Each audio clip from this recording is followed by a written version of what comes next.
Presenta Sensus. Descubrí la nueva línea de jabones líquidos Sensus y sentí la diferencia. Miren algunos mensajes que están llegando.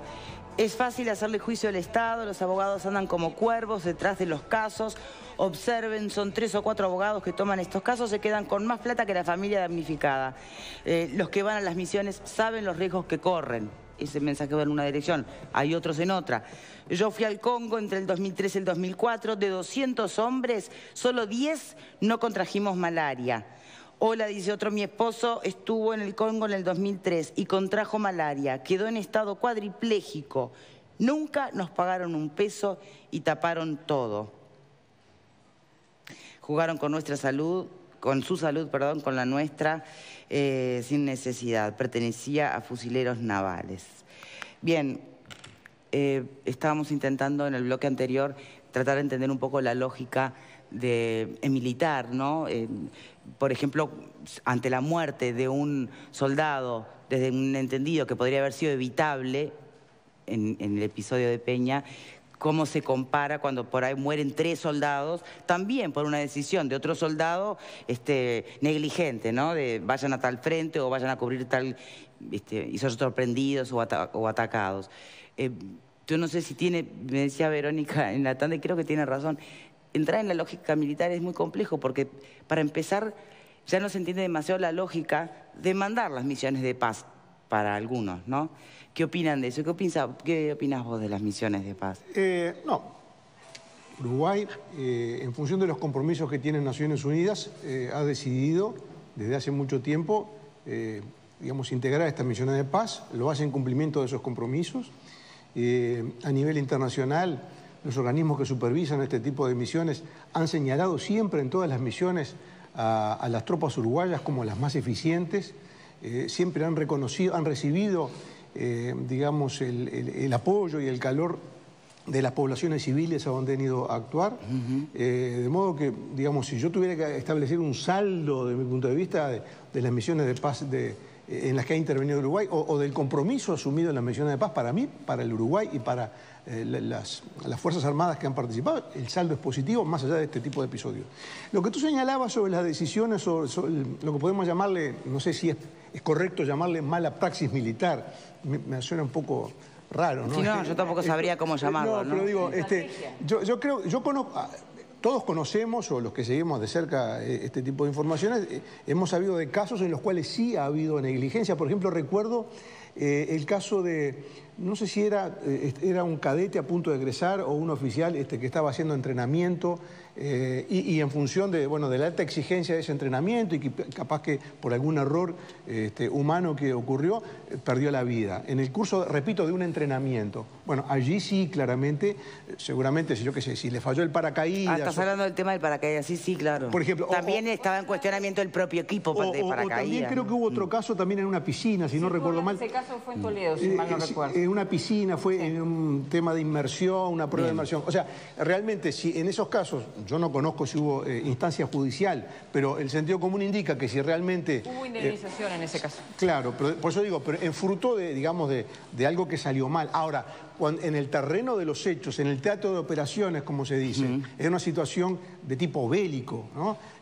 Yo creo que si un oficial que está al mando de un contingente allí, como una patrulla, un pelotón, lo que sea, bueno, en función de la responsabilidad que tiene al mando de esas tropas, da una orden y como consecuencia de algún enfrentamiento, algún efectivo pierde la vida, bueno, me imagino que eso se me hace muy difícil entenderlo como mala praxis, sino como la contingencia propia de un combate militar, donde, bueno... el encaje del oficio, digamos, que se suele feo decirlo en estos casos, pero bueno. Esa es la lógica en la que yo me niego a entrar, porque me parece que lo ilógico acá es hablar de misiones de paz para perpetrar los enfrentamientos. Bueno, acuérdense lo que fue en el propio Parlamento, el poco nivel con el que se llegó a debatir este tema, ¿no?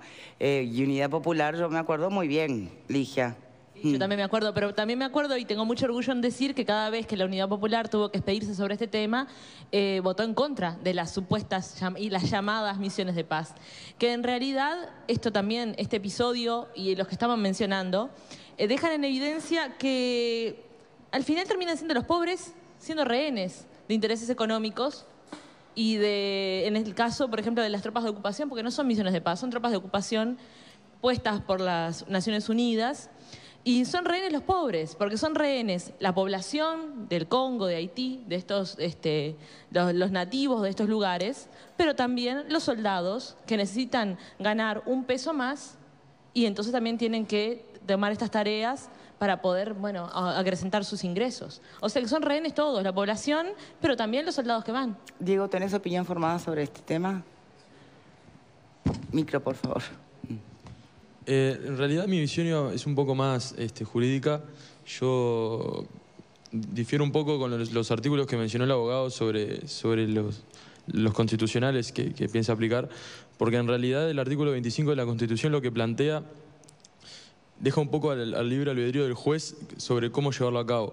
Habla sobre la responsabilidad de un referente del Estado en un caso particular. Sí. Entonces deja la duda si es la persona que se ve perjudicada que tiene que demandarle al Estado mismo o a la persona civil, en este caso el médico. El funcionario, sí. El funcionario. Entonces quedaría un poco al libre albedrío del juez y me parece, como decía Graciano, que esto va a dar para un poco mucho tiempo como para que se defina. Bueno, claro que sí, el juez entiende que el juicio tiene que ser funcionario. Yo no sé quién puede ser un funcionario que tenga 1 millón, no sé cuántos miles de dólares para responder, 250.000 dólares, 1.250.000 para poder indemnizar a alguien. Sí, también está el tema de que todas las obligaciones médicas son obligaciones de medios, como que se habló hace unos días acá, que en realidad el médico en sí no se obliga a cumplir un resultado, es decir, en este caso a salvar la vida del militar, sino que a poner toda su voluntad y todos los medios disponibles que tenga para llegar a ese resultado. A eso es a lo que se obliga. Entonces también hay que dirimir si el médico cumplió con ese buen nombre de padre de familia que se dice para lograr el resultado. Sí, que sería probar la mala praxis o descartarla. El que sea. Sí, perdón, Miguel. Sí. Después es importante también que me parece oportuno aclarar, hay miles de soldados en el exterior, ¿no? En misiones de paz. Conocemos este caso porque lamentablemente tuvo... Sí, Uruguay tiene misiones en 14 países, claro. Recordemos ese dato. Porque ¿no? Y somos los que más tienen el Congo, además. Porque tuvo un desenlace fatal, pero los controles que hace el ejército en el exterior son importantes. La concepción de la misión de paz para mí es muy importante. Yo, por ejemplo, a veces, yo estuve ahí en ese lugar, ¿no? Y decía, cuando hablan de intervenciones militares, y puede ser que sea una intervención militar, el Ejército Nacional, cuando está en el Congo, por ejemplo, salva vidas. Pero yo cuando estuve en el Congo también encontré a soldados uruguayos que le daban de comer a 80 niños que estaban abandonados porque sus madres habían sido violadas y en muchos casos asesinadas. Entonces yo creo que, aparte de que desde algunos sectores se puede implementar de que se trata de una intervención militar, yo creo que lo que hace, en definitiva, el Ejército Nacional es colaborar, es ayudar, es tal vez poder brindar recursos a quien no los tiene, porque sería muy ilógico pararse solo desde el lugar de que el ejército va a intervenir. Yo creo que lo que va a hacer es una... Lo que dice Miguel, yo creo que no se contrapone con quienes estamos en contra de este tipo de intervención. Nadie duda de la buena voluntad de los soldados que van, del buen desempeño, de la eficacia con la que pasaba Raya Graciano. El tema es a qué son funcionales, ¿no? A una estrategia de Naciones Unidas que interviene en determinados lugares donde justamente no se interviene por un tiempo corto, siempre son intervenciones muy largas, donde en realidad lo que se perpetra es el desorden en vez del orden, porque mientras los uruguayos salvan vidas, los rebeldes se siguen peleando y eso es funcional a los gobiernos de turno para seguir explotando los recursos naturales de esos países. Entonces yo creo que hay que levantar un poco la mira y no es excluyente lo que dice Miguel, que yo comparto y que él ha visto además en primera persona y yo no.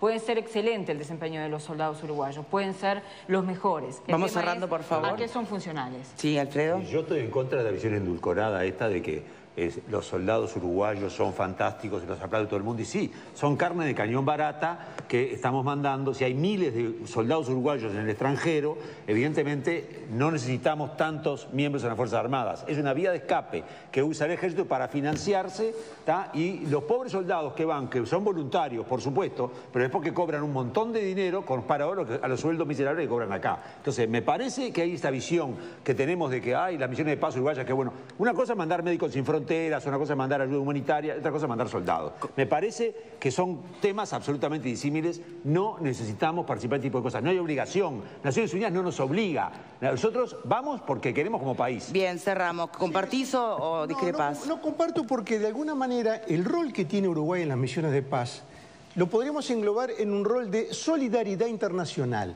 ¿Por qué?